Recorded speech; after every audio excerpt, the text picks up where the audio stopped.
Welcome. The difficulty level of this video is moderate.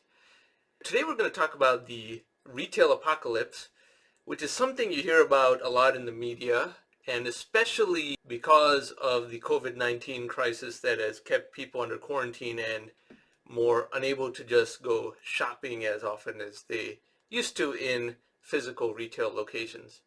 But the retail apocalypse was underway for a very long time, and it is portrayed as something negative. It's even called an apocalypse, when in fact it is merely another form of technological disruption and creative destruction, and in fact kind of a predictable one, because the brick and mortar retail paradigm, particularly in the US, was very inefficient, and it had a tremendous resource misallocation, as we will examine in this video. To begin, we look at this chart from the Federal Reserve Economic Board.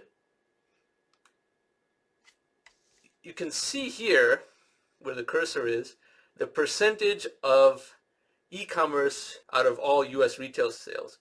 And even in the dot-com era, end of 1999, when everyone thought e-commerce was going to revolutionize the world in a very short time, it was only 0.6% of all retail. Remember, it took a while for people to even feel secure in conducting commerce over the internet.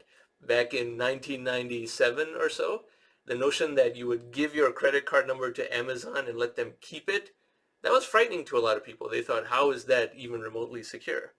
And so that was something that led to a lot of trepidation among people, but slowly they began to buy things off of Amazon and even auction sites like eBay.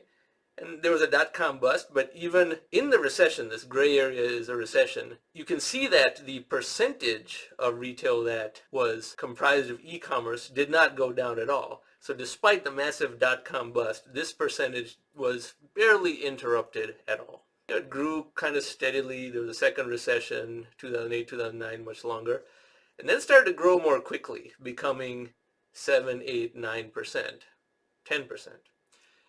And because of the COVID-19 crisis, it shot up very quickly, and the mitigation of this crisis made it moderate somewhat, but still it's at a level much higher than it was before COVID-19.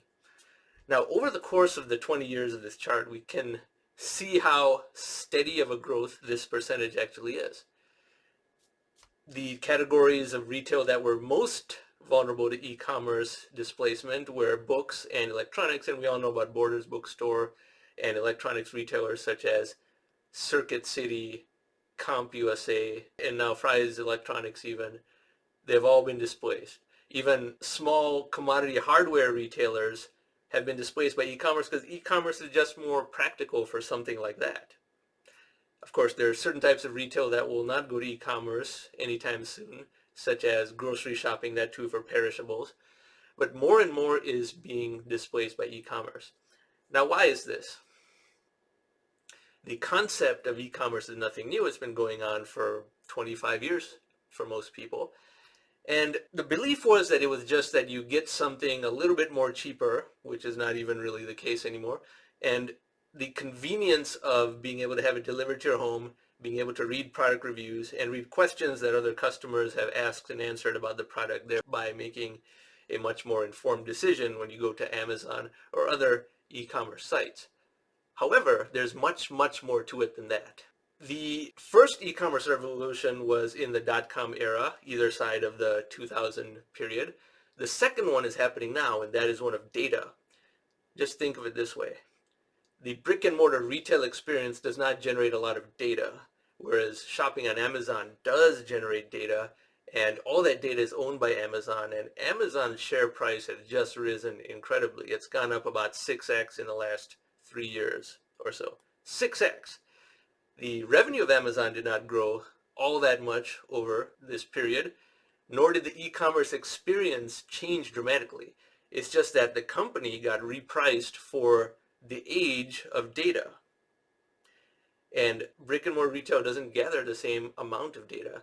And other online retailers have experienced similar valuation bumps. Even on YouTube, successful YouTube channels now make a lot of money just through affiliate marketing links, which is another layer of the e-commerce revolution that has created a lot of diffuse prosperity and transactions of money, and a lot of YouTube channels are earning very good money just through their affiliate marketing programs, creating that other layer in the economy. Now, the negatives that are portrayed by this disruption of brick and mortar retail, especially in the United States, are that all these retail stores are shutting down and those retail employees are losing their jobs. Now, that is, of course, why e-commerce has perhaps slightly lower prices. But the United States was uniquely set up for this retail disruption to be far more dramatic than in any other country. And for that, we'll go to another chart that is very enlightening. This chart was in the Economist magazine, and the source is Morgan Stanley. And the amount of retail space per person in square meters in the United States relative to other advanced economies that we would consider to be relatively similar.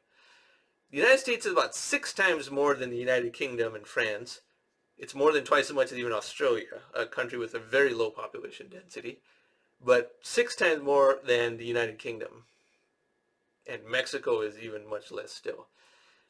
The United States has a culture of huge strip malls and huge department stores, and this was because of the tax provision set in the tax code in 1954 that gave accelerated depreciation to massive strip malls and big retail centers that over-incentivized the construction of these huge shopping complexes, which you don't really find in other countries.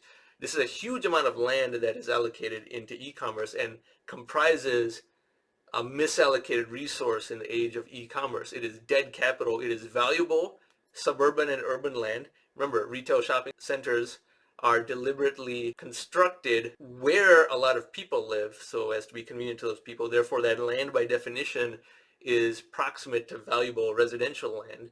And there's tremendous pressure to convert that either into residential or office space. And because COVID has permanently reduced the demand for certain types of office space, the only thing left is residential. So the market forces to repurpose all this oversupplied retail land and reallocate all that dead capital in the United States is huge. In these other countries, it's a lot less because they never devoted so much land to retail space.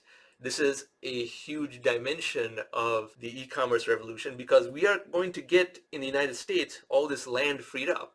The typical shopping center is acres. If you look at it on Google Maps, the size of the parking lots and also behind the stores, which most customers don't see, but the trucks come in for loading, that's a huge amount of land. Many shopping complexes are 30, 50, 100, 200 acres easily. And based on this third chart that I'm going to show you, this process has already begun. This is also a chart from the Economist magazine, but the source is Green Street Advisors, and it only goes until 2016. I have not found one more recent, but the effect was already the case.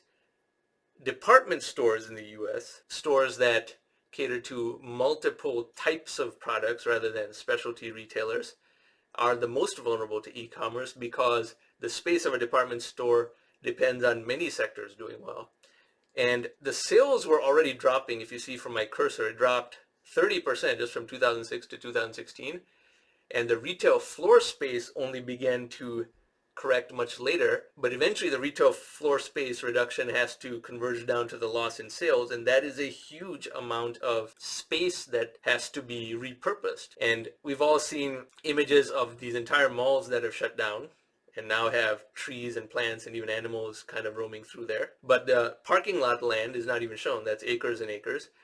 And this is a dramatic and very visible disruption because all the land devoted to this type of retail shopping in the United States is just not necessary anymore. In other countries, the effect will be far less dramatic for the reasons I mentioned. But in hindsight, this is one of the things that people in the future will find fascinating, in that how the United States, for a period of 65 or 70 years, 1954 until, let's say, 2025, 4 more years from now, devoted a huge amount of their urban and suburban cityscape to simply retail shopping and the parking lots associated to retail shopping, and all this land had to be repurposed into something that was more contemporary because of the dramatic gales of creative destruction that e-commerce represented. And this is a fascinating subject. I am going to do other videos about this, especially picture stories of how so many malls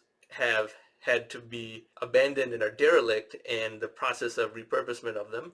But for now, this is an intro about how the e-commerce revolution is about far more than just having something appear at your doorstep after a few clicks.